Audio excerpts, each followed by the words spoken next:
I was for a long time very interested in cathedrals, cathedral architecture.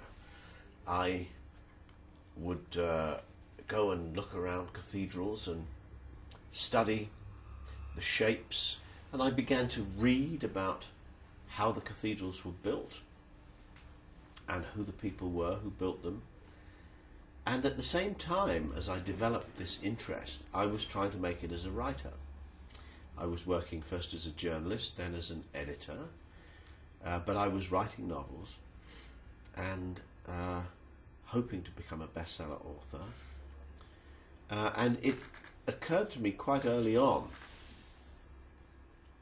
that there was a story to be told about people who built a cathedral. It took a long time for that idea to develop, but actually the idea came to me really quite early. I suppose it must have been standing in a cathedral and looking at the beauty of it and the complexity of it and thinking, I could tell a story about this.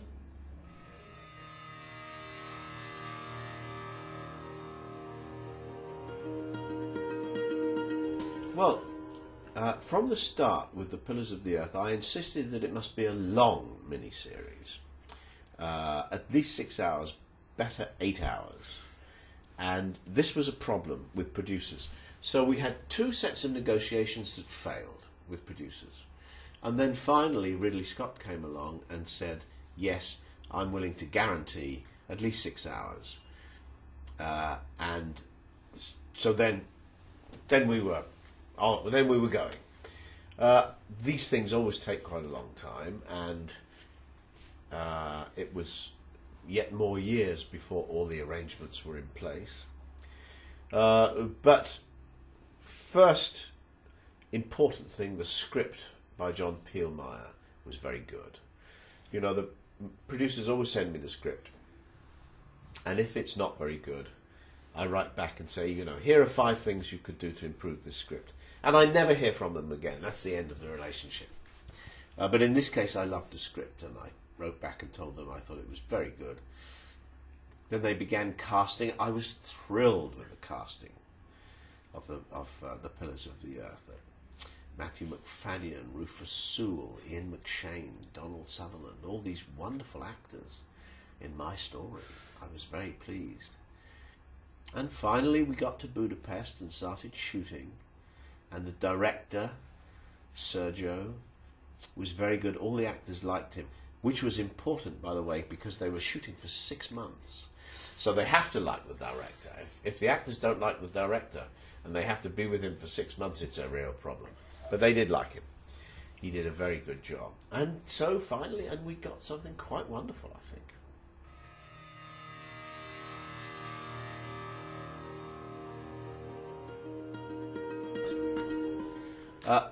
I don't feel able to help much with the mini-series because I tell stories in words and they tell a story in pictures, and I'm very aware that it's a different skill, and I don't have that skill. I don't have that visual skill.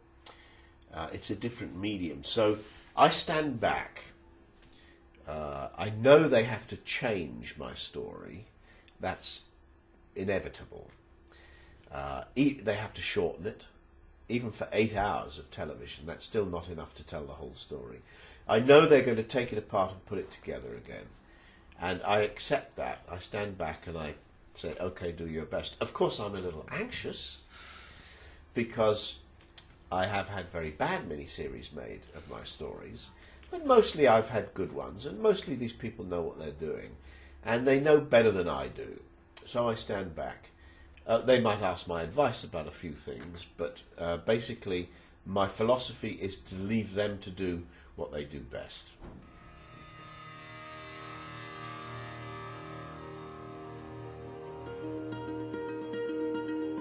Yes.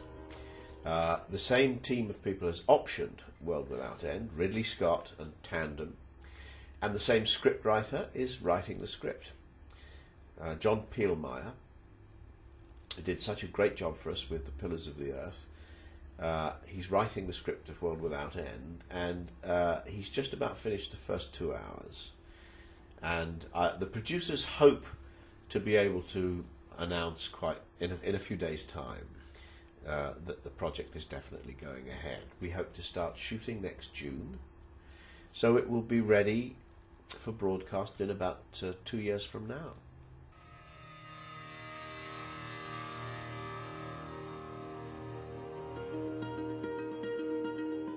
I expect so. When I've written the 3 volumes of this trilogy, I expect I'll write another novel about Kingsbridge. I haven't thought any more about it, but I would quite like to. I enjoy writing about the Middle Ages, the readers like it, so it seems like a very good idea.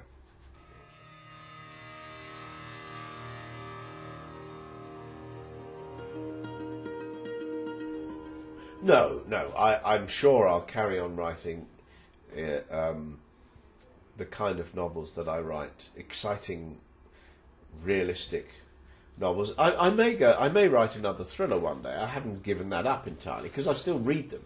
I still enjoy them.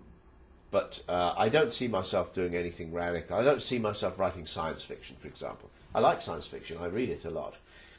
But I don't think I'd make a change. At my age, I think it's too late to change radically.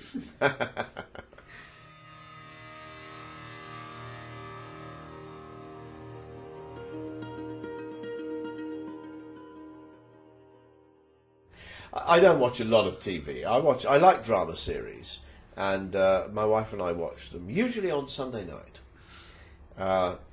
But I developed, in those early years as a child, I developed a love of literature, and that's always been my first preference. I read a great deal. I read much more than I watch TV, and you know, my world is the world of words, really, not the world of pictures.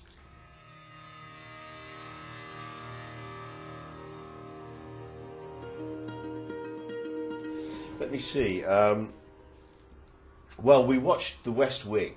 My wife is a politician, and The West Wing, we watched every episode of The West Wing because it was quite realistic, but The West Wing really portrayed what we all thought politics would be like before we got into it. You know, it's just that much nicer than the real world of politics. And so for us, it was kind of a familiar fantasy. That was our all-time favourite show.